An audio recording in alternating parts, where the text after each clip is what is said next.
अस्सलाम वालेकुम। Habibi Nadeem Memon from the landmark realty. Habibi अगर 1% प्लान में घर चाहिए तो जल्दी जल्दी इधर आइए, क्योंकि मेरे पास है दुबई लाइफस्टाइल का एक बहुत ही खूबसूरत सा प्रोजेक्ट। और ये 24 एकड़ में बहुत अच्छा खूबसूरत सा टाउनशिप बन रहा है। इसके अंदर आपको एमिनिटीज में मिलेगा swimming pool, gym, garden, 40+ amenities with मस्जिद मिलेगी। एंड यूटिलिटीज़ में आपको मिलेगा हॉस्पिटल, कॉलेज, गार्डन, सारी चीज़ आपको एतराफ़ में ही दी जाएगी।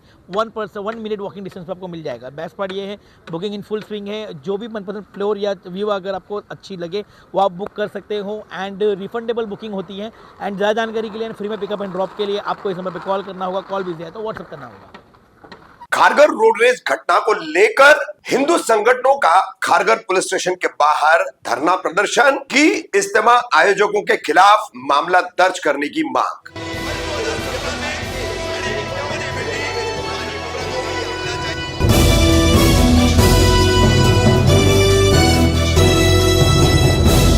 रफीक कामदार हिंदुस्तानी रिपोर्टर में आपका स्वागत है। 2 फरवरी को नवी मुंबई के खारगर में तबलीगी जमात का एक इज्तिमा हुआ। इस इज्तिमा के बाद फिर खारगर ब्रिज के पास यहां पर रोड रेज की एक वारदात हुई। ओवरटेक करने के विवाद पर शिव कुमार शर्मा नाम के एक व्यक्ति को स्कूटी सवार 2 युवकों ने हेलमेट से मारपीट की, जिसमें अस्पताल जाने के बाद शिव कुमार की मौत हो गई। इस मामले को कैसे हिंदू मुस्लिम का रंग दिया जा रहा है, हिंदुत्ववादी पोस्टर बॉय मंत्री बन चुके नीतीश राणे इसको लेकर लगातार कैसे हमलावर है, वो हम आपको दिखा चुके हैं। अब इस कड़ी को आगे बढ़ाते हुए इस पूरे इज्तिमा पर और इसमें किए गए दीनी इजलास पर दीनी बातें जो बताई गई है, उनको भड़काऊ भाषणों का आरोप लगा करके कि भड़काऊ भाषण किए गए हैं। नीतीश राणे के बाद अब मैदान में कूदे हैं बीजेपी के किरीट सोमैया, पूर्व सांसद किरीट सोमैया अब लगातार इस पर मुखर होते जा रहे। तो दूसरी तरफ हिंदू संगठनों ने रविवार 9 फरवरी को खारगर पुलिस स्टेशन के बाहर धरना प्रदर्शन किया। किस तरह से धरना प्रदर्शन था वो हम आपको दिखाएंगे, और फिर इसमें किस तरह की मांग इन लोगों ने की है वो भी आप सुनिए। और फिर अंत में बीजेपी के वोट जिहाद का हमेशा टुनटुना बजाने वाले किरीट सोमैया वो कैसे इस मामले को और ज्यादा हिंदू मुस्लिम करने की कोशिश में लगे हुए हैं। क्या कह रहे हैं किरीट सोमैया वो हम आपको दिखाएंगे।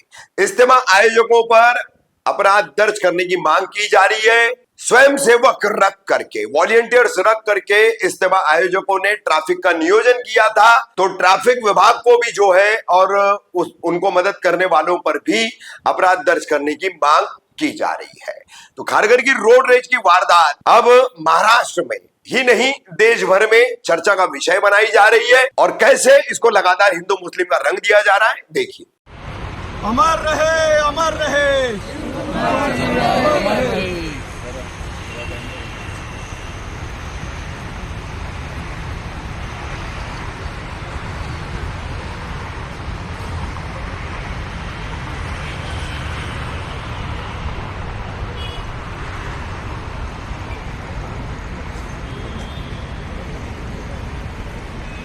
ओम शांति शांति शांति। किसी को अगर 10 मिनट रिपीट करने हैं तो वो कृपया लाइन में आके करें, लेकिन इस कार्यक्रम के पश्चात करें। अभी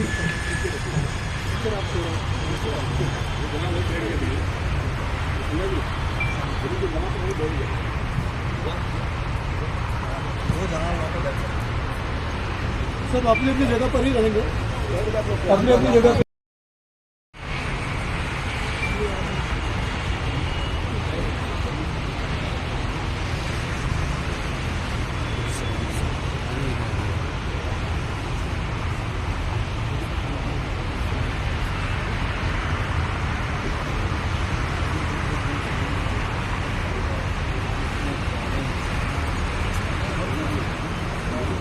ना करो, ऐसा दृढ़ संकल्प करने के लिए आज खारगर में खारगर पुलिस स्टेशन के सामने उपस्थित सभी हमारे बहनें और सभी उपस्थित भाइयों, हम सभी सचमुच में शर्मिंदा है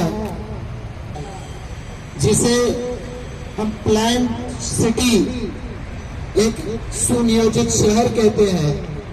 ऐसे शहर में एक हमारा शिव कुमार शर्मा एक भाई जो अपने काम से कैसे घर की तरफ जा रहा है और सिर्फ उसको लाइन कट करने का बहाना बनाकर अगर इतनी बेरहमी से मारा जाता है तो इसी से पता चल जाता है कि जो हत्या करने वाले थे उनके मन में कितने घिनौने विचार थे, उनकी विचारधारा कितनी गिरी हुई थी कि उसके चलते उन्होंने एक आदमी को निहत्थे पकड़कर हेलमेट से मार मार के उसको घायल बना दिया और मरने के लिए छोड़ दिया।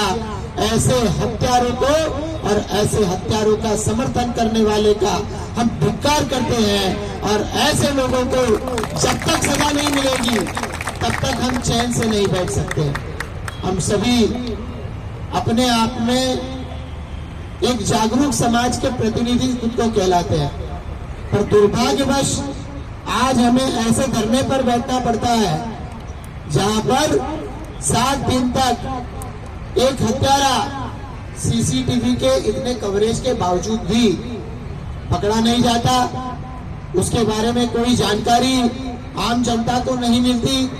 ऐसे में हम सभी ये यहाँ पर बैठे हुए लोग अपने आप को सुरक्षित किस तरीके से मान सकते हैं। पुलिस के ऑफिसर सामने बैठे हैं और हमें भाषण करना पड़ता है कि हम सभी यहाँ बैठे हुए अपने आप को असुरक्षित महसूस करते हैं। और क्या हमारा इस तरीके से असुरक्षित महसूस करना पुलिस प्रशासन व्यवस्था के लिए, कानून व्यवस्था के लिए क्या ये अच्छी बात हो सकती है? तो मेरा ये मानना है कि जब शिव कुमार शर्मा जैसा हमारा एक होनहार युवा साथी जब वो अपनी जान की रक्षा नहीं कर सकता तो ऐसे में उसको अपनी जान गंवानी पड़े, ऐसे हालात क्या बार बार ऐसे ही बनते रहेंगे?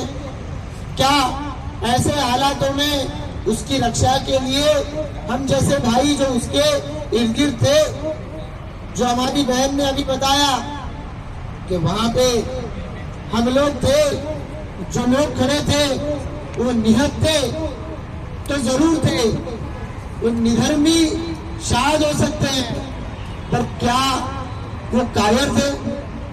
क्या वो इतने लाचार थे कि वो अपने एक साथी की यहाँ पर पिटाई होते हुए देखकर हत्या तक, उसको निर्मम स्वरूप से उसको मारपीट होते हुए तक भी उसको रोक नहीं पाए? हमको आने वाले समय में इसके खिलाफ भी हमको जागरूक बनना पड़ेगा और इसके खिलाफ भी हमको आवाज उठानी पड़ेगी। आज एक इज्तिमा का कार्यक्रम खारगर में होता है और वो कार्यक्रम होते वक्त हमने देखा कि किस तरीके से पूरे ट्रैफिक का कंट्रोल समाज के ही उन्हीं लोगों के ऊपर था और उन्होंने उसको हाथ में लिया था। तो ऐसे में जो बाइक पर से आए और शिव कुमार जी की हत्या यहाँ पर हुई तो उसके लिए जिम्मेदार जिस तरीके से वो हत्यारे हैं उसी तरीके से ये ट्रैफिक का बंदोबस्त करने वाले लोग ये भी उतने ही जिम्मेदार थे, उनको भी इसके साथ साथ जिम्मेदार पकड़ा जाना चाहिए, तभी जाकर शिव कुमार शर्मा जी उनके हत्यारों को पकड़ा जा सकता है। आज इतना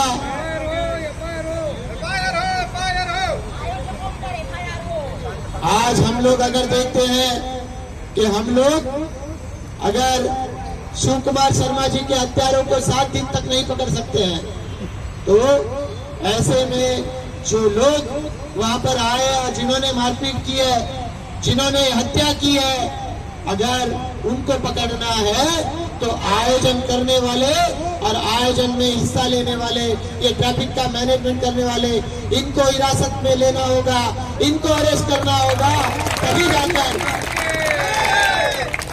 जाकर ये ऐसे वारदात आगे आने वाले समय में रुक पाएंगे।